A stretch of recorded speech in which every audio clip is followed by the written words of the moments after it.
Bakunzi bacu bakunzi ba B-Info Plus kanongenda baramutse ndabaha n'ikaze makino kiganiro cacu cuno munsi. Turacari igenekezo rya 2024 ukwezi n'ukwa gatandatu no mwaka turimwo w'2025. Ntangore ndamuza cyane abantu bose badukurikirana yaba ari mu gihugu cyacu ciza cyo Burundi, abari mu mugabane wa Burayi, Amerika, Aziya, umwese aherereye mu mpande zine zigize isi yumve yuko tumuramukije cyane. Twongeye kugaruka kuri mikro za B-Info Plus kugira ngo tubahe ukuri na cyane kubiriko biravugwa hamwe bamwe bavuga yuko President Paul Kagame yoba akitswe n'amagara canke yoba yaritavye Imana, ariko ku busesanguzi twakoze twagomba tubahe ukuri kubijanye n'ibiriko biracicikanaho ku mbuga ngurukana bumenyi haba mu gihugu cy'u Rwanda ndetse no mu Burundi ndetse ku isi yose, aho ubona yuko amajambo yabaye menshi, imvugo zabaye nyinshi. Mbere ko tunjira muri ino nkuru yacu nyezina, kamanze nihanganisha umusesanguzi wacu tukunda kuba turi kumwe, nizere yuko ariko aradukurikirana kandi gatanu kuri kagenzi kako. Rero amakuru ndabazaniye kubeshuza icambere no kubeshuza ibijanye n'ifoto iri kiracicikanaho aho President Paul Kagame mu mubano bavuze ko ari yagiraniye na Olusegun Obasanjo yahoze atwara igihugu ca Nigeria hashize imyaka 3 avuye ku butegetsi. Igiya foto yanditse ko amatariki yuko ari ya 1 Septembre 2024 mucishe mu murongo, ntabwo ari yo kuko biraboneka ko ijyari editing ari yo ifoto bakoze birikana ko ijya foto yoba yaragaragaye, kuko ikivyemeza tugerageje kuraba source y'ijya video ni video yabaye search kuri Google rero nta na rimwe izigera iguha ifoto iguhanye n'amadate yayo munsi. Abantu mufise ama telefone cyangwa mukoresha ama Google mugende mu biverifye murabe, muraza kubona iyo foto bariko barerekana yuko ari ya 2024 1 Septembre,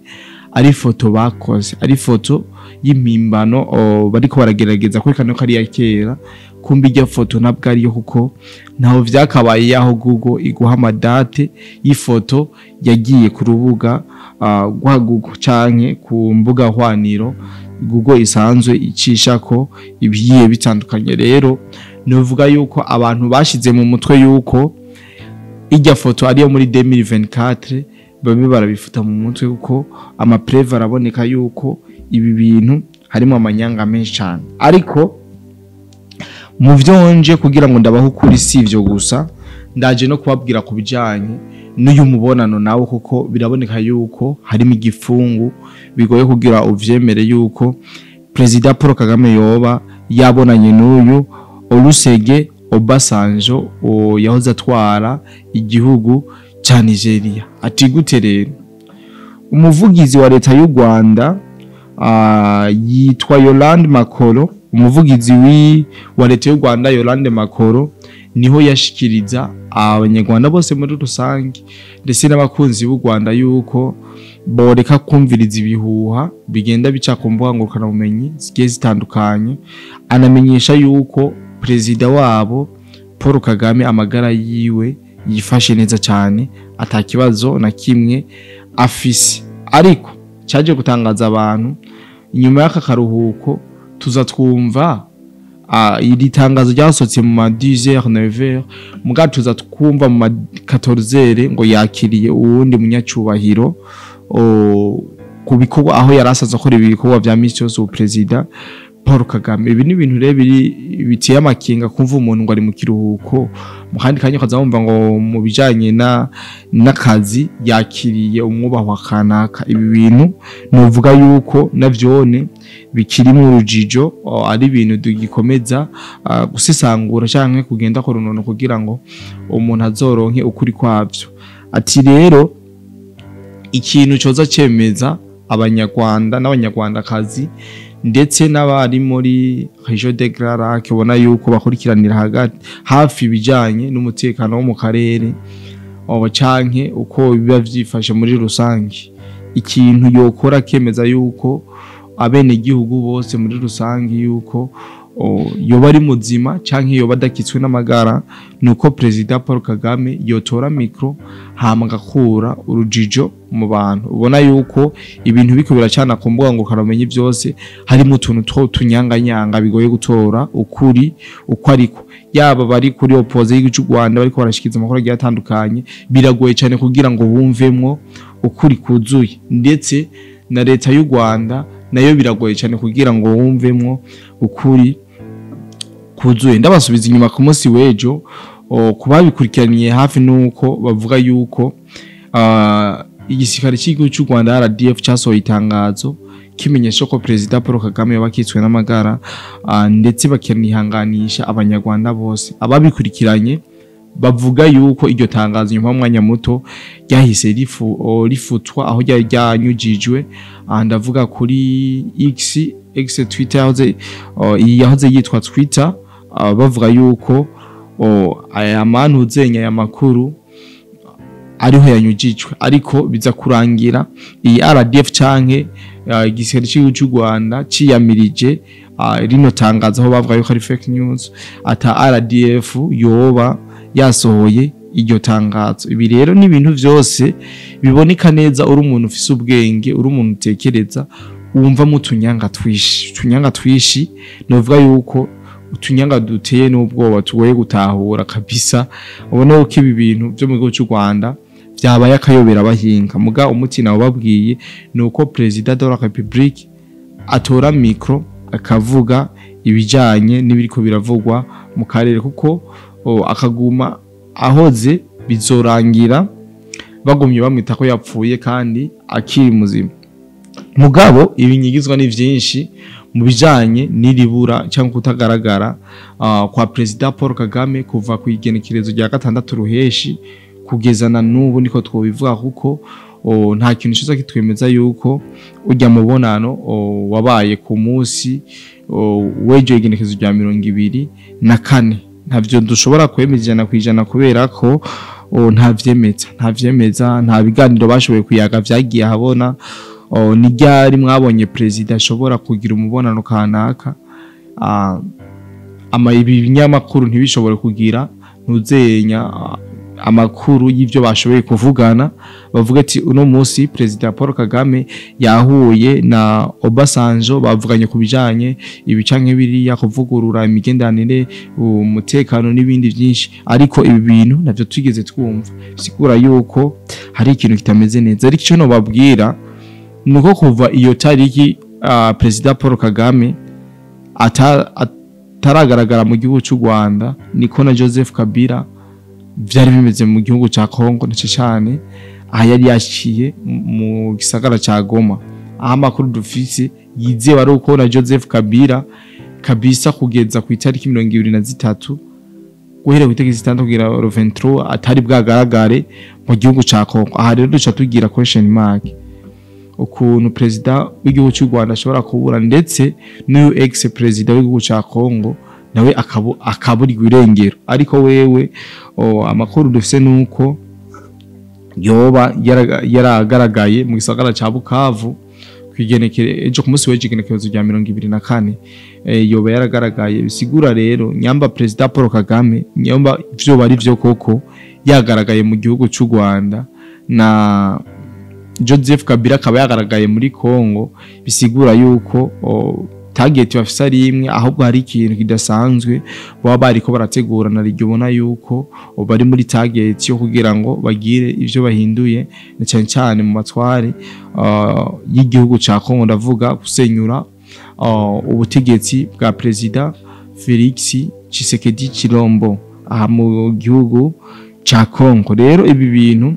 abasesanguzi bakomeza kuvyoga ko runono kugira ngo bashobore gutora umuti wiki kibazo kurangiza ino nkuru yacu mbona yuko tutoyirandira ko kubera ko haheze igihe kitari gito turiko turayivuga ko kandi cyane ariko nagira nishure abasanzwe bakurikirana urubuga rwa Info Plus haba bari mu magroup yacu WhatsApp agera ku ndwi haba n'abadukurikiranira ku no muyoboro canke runo rubuga wa YouTube channel babaza ibijanye na col.nanga nawe atari karaboneka cyane mu bikorwa bigiye bitandukanye cyangwa atari karaboneka ngaha muri leta iharanira intwaro rusange ya Kongo. Ubona yuko muri iyi misi heze uyu col.nanga atari karaboneka. Abenshi baravuga yuko yoba yaritavye Imana, ariko ntituramenya ukuri kwavyo, nuko tuba turabirindira tukamenya ukuri, kuko na wene tugerageje kuraba ntabwo ari karagaragara.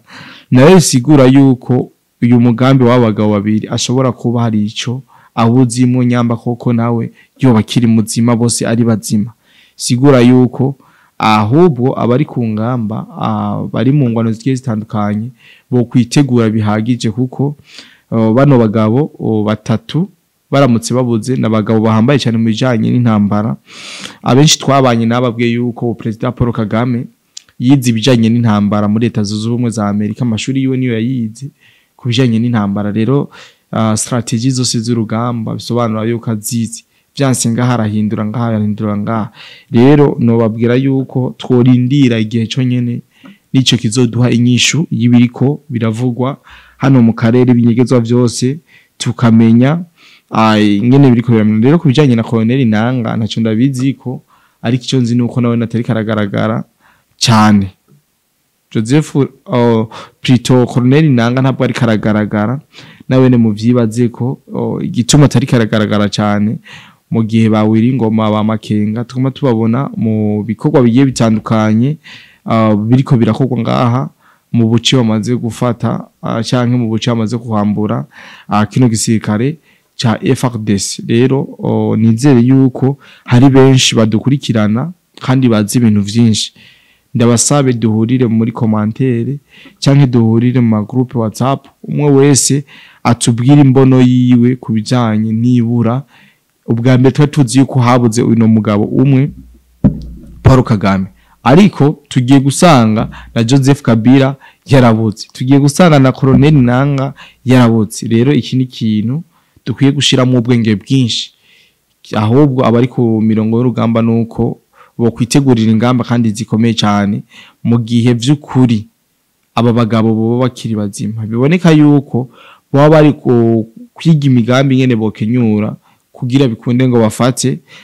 kino gisakara cha Uvira. Abona yuko cababereye ifuro ry'igiti inyuma yaho bahahuriye n'abahungu ba Neva. Aha ndavuga FDNB, ingabo z'igihugu cy'u Burundi, birangira indoto zabo zibaye amazi mu gihe bagiye baratanga imisi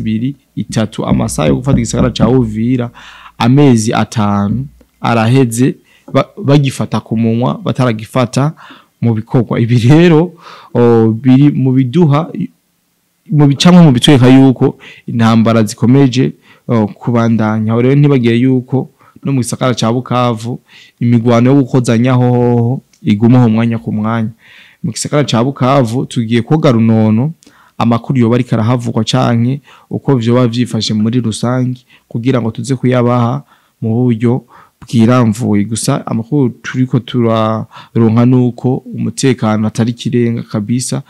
Baboneka yuko bano ba patriot canke bano zino mvukira z'igihugu ca Kongo bariko baragwana indundura kugira ngo bikunde bigarurire kino gisagara ca Bukavu. Si haki ariko harabera imigwano, turaza kubigaruka ko mu buryo bwiramvuye mu kindi kiganiro cacu. Reka rero